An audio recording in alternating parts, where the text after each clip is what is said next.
आज कहते हैं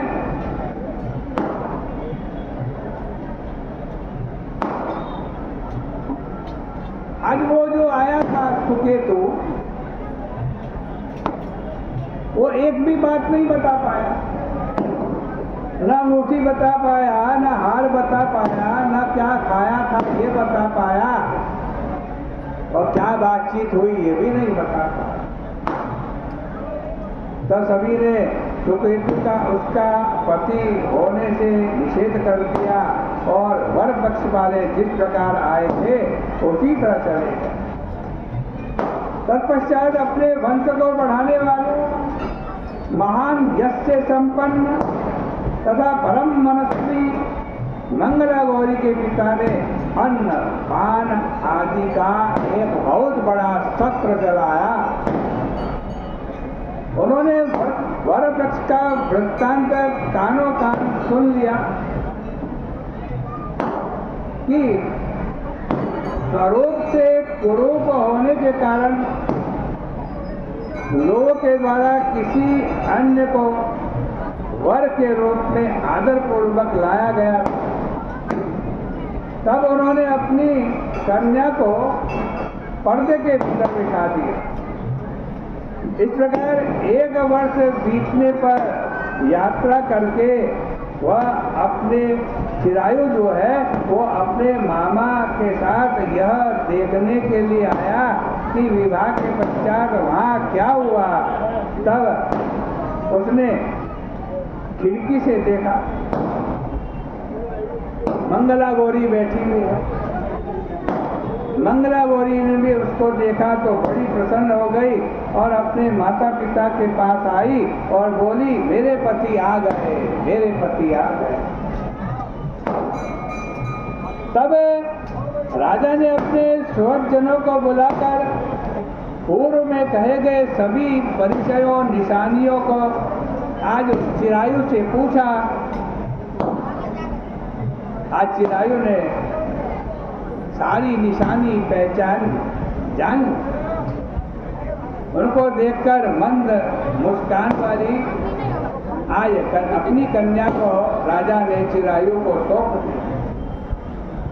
राजा ने शिष्ट जनों को साथ लेकर विवाह का उत्सव करवाया।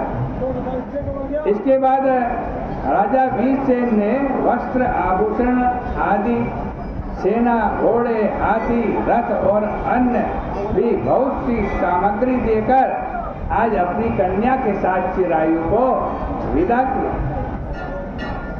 उसके बाद अपने कुल को आनंदित करने वाला वह चिरायु पत्नी तथा मामा को साथ लेकर सेना के साथ अपने नगर में पहुंचा। तब लोगों के मुख से उसे आया हुआ सुनकर उसके माता पिता को विश्वास नहीं हुआ। उन्होंने सोचा कि प्रारब्ध अन्यथा कैसे हो सकता।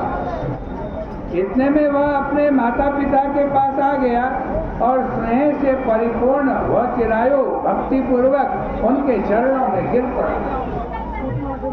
तब उस पुत्र का मस्तक सूंघकर उन दोनों ने परम आनंद को प्राप्त किया।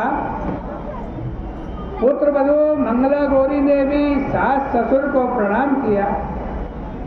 तब सास उसे अपनी गोदी में बैठाकर सारा वृत्तांत शीघ्रता पूर्वक पूछने लगी। हे महामुने, तब पुत्र वधू ने भी मंगला गौरी के उत्तम व्रत महात्म्य तथा जो भी घटित हुआ था वह सब वृत्तांत बतलाया। हे सनत कुमारो, मैंने आपसे इस प्रकार मंगला गौरी के व्रत का वर्णन किया।